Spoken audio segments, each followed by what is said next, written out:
Hallelujah, praise the Lord. ஆண்டவராகிய இயேசு கிறிஸ்து நாமத்தினாலே உங்களை வாழ்த்துகிறேன். கர்த்தர் உங்களை ஆசீர்வதிப்பாராக. இன்றைய நாள் மெய்ப்பணி சத்தம் ஒரு மிஷனரி டீமை குறித்து பார்க்கலாம். ஒரு பெண்மணி, அவங்க பேர் மைல்ட்ரட் கேபிள். அவங்க பேர். இவங்க அவங்க கூட 2 நண்பர்கள் வாலிப வயசில் இவங்க ரட்சிக்கப்பட்டாங்க.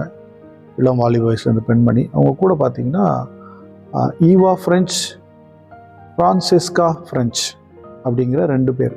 அவங்க 3 பேர் சேர்ந்து ஜெபம் பண்ணிகிட்டே இருந்தாங்க. கர்த்தர் அவங்கள ஆவியில் நிரப்பினார். நல்ல ஜெபிக்க இவங்களுக்கு எல்லாமே ஏறக்குறைய 24-25 வயசு. இந்த காலகட்டத்தில் இவங்க ஆண்டவருக்கு எதையா செய்ய விரும்பினாங்க. இவங்களுக்கு இந்தியாவுக்கு வரதுக்கு ரொம்ப ஆசை. இப்படி ஜெபம் பண்ணிகிட்டே இருக்கிறாங்க. ஆனால் இந்தியாவுக்கு ஆண்டவர் அனுமதிக்கலை. இவங்க 3 பேரையும் சின்ன தேசத்துக்கு கர்த்தர் போக சொல்கிறார். 1902 சின்ன தேசத்துக்கு போகிறாங்க. போயிட்டு இருக்கும்போது அங்கே போய் ஆண்டவருடைய அன்பை சொல்கிறாங்க. மிஷனரியா நல்ல ஒரு அழகான ஒரு பணியை செய்கிறாங்க. நிறைய ஸ்கூல்ஸ் கட்டுறாங்க. அதுபோல் இவங்க அங்கங்கே வேத பாடகசாலை அமைக்கிறாங்க. நிறைய பணிகளை செய்கிறாங்க. மக்கள் ஆண்டவராகிய இயேசு கிறிஸ்துவின் அன்பை ஏற்றுக்கொள்ள ஆரம்பிக்கிறாங்க. ஏழை பிள்ளைகளை கவனிக்கிறாங்க. உங்களுடைய சேவை அப்படியே படர்ந்துக்கிட்டே வருது. நல்ல ஒரு பெரிய ரிசல்ட். அதுக்கப்புறம் அங்கேருந்து பக்கத்தில் 1923 காஞ்சோ அப்படிங்கிற இடத்துக்கு ட்ராவல் பண்ணுறாங்க. அங்கே பார்த்திங்கன்னா கோபி பாலைவனம். அந்த பாலைவனத்தில் நாமட்டிக்ங்கிற பழங்குடி மக்கள் இருக்கிறாங்க. அவங்க மத்தியில் போய் அவங்க ஊழியம் செய்கிறாங்க. 8 வருஷம் அங்கே ஒரு நல்ல ஒரு மகிமையான ஊழியத்தை செய்கிறாங்க. அநேகர் அந்த தீவு மக்கள் அந்த பழங்குடி மக்கள் எல்லாம் ஆண்டவருக்குள்ளே வர ஆரம்பித்தாங்க. இப்படி இருக்கும்போது அதுக்கப்புறம் அவங்க அந்த இடத்த முடிச்சுட்டு அங்கேருந்து மறுபடியும் இங்கிலாந்து போகிறாங்க. கிட்டத்தட்ட இவங்க புறப்பட்ட நாள்லேருந்து 36 இயர்ஸ், அதாவது 1902 36 வருஷம். அதுக்கப்புறம் இங்கிலாந்து போகிறாங்க. இங்கிலாந்து போனால் இவங்க ஊழியம் செய்ய கர்த்தர் வல்லமையாக கிரியை செய்கிறார்.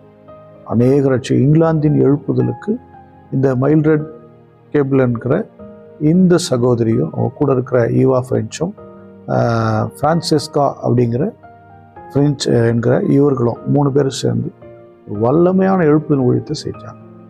இப்போ இந்த டீம் ஒர்க் என்றைக்குமே தோற்று போக, நல்ல டீம் நம்ம கஷ்டம், நம்ம கூட நல்ல டீம் ஆள் சேர்ந்துட்டாங்கன்னா, கரெக்டான ஆள் சேர்ந்துட்டாங்கன்னா வேறு லெவலில் போகலாம். நல்ல பயங்கரமாக ஊழியம் செய்யலாம். ஆனால் ரொம்ப டீம் கிடைக்கிறது ரொம்ப கஷ்டம். எனக்கு அன்பானவர்களே, நல்ல டீம் உங்களுக்கு கிடைச்சிருக்காங்கன்னா அதை மிஸ் பண்ணாதீங்க. அவங்கள கொண்டு கர்த்தருக்குன்னு வைராக்கியமாக இறங்கி செயல்படுங்க. உங்களை கொண்டு கர்த்தர் பெரிய காரியங்களை செய்வார். ஸ்தோத்திரம் பண்ணுவோமா? ஸ்தோத்திர ஆண்டவரே, அப்பா உமக்கு ஸ்தோத்திர ஆண்டவரே. மைல்ட்ரட் கேபிள் அவங்களுக்காக, ஈவா ஃப்ரெஞ்சுக்காக, ஃப்ரான்சிஸ்கா ஃப்ரெஞ்சுக்காக ஸ்தோத்திரம் பண்ணுகிறோம். ஸ்தோத்திரம். வாழ்நாளை அர்ப்பணித்து உமக்கு பெரிய காரியம் செஞ்சுருக்கிறாங்க. தாவே சீன தேசத்திலேயும் ஒரு இங்கிலாந்துலேயும் ஒரு பெரிய அசைவு உண்டாக்கியிருக்கிறாங்க. அந்த டீம் வல்லமையாக ஸ்தோத்திரம்ப்பா. ஸ்தோத்திரம். இந்த வம்சங்களை நாங்கள் நினைக்கிறோம்ப்பா. ஸ்தோத்திரம். அன்பின் பிதாவே உம்மை ஸ்தோத்திரிக்கிறோம். இந்த ஊழியங்களை நினைக்கும் போது நாங்களும் எழும்பி செயல்பட விரும்புகிறோம். வல்லமையாக எழும்பி செயல்பட விரும்புகிறோம். எங்கள் பணத்தை, பொருள் எல்லாவற்றையும் நாங்கள் செயல்படுத்த விரும்புகிறோம். செலவு பண்ண விரும்புகிறோம். அந்த ஒரு எழும்பி நாங்கள் கிரியை செய்யணுமே. நல்ல டீம் கிடைக்கணும் ஆண்டவரே. ஸ்தோத்திரம். டீமாக இருக்கிறவங்க எழும்பி வல்லமையாக செயல்படட்டும். ஆண்டவரே உம்முடைய கரத்தில் கொடுக்குறேன். இயேசு கிறிஸ்து நாமத்தினால் ஜெபிக்கிறேன். ஜீவனுள்ள நல்ல பிதாவே. ஆமென். God bless you. Bye bye.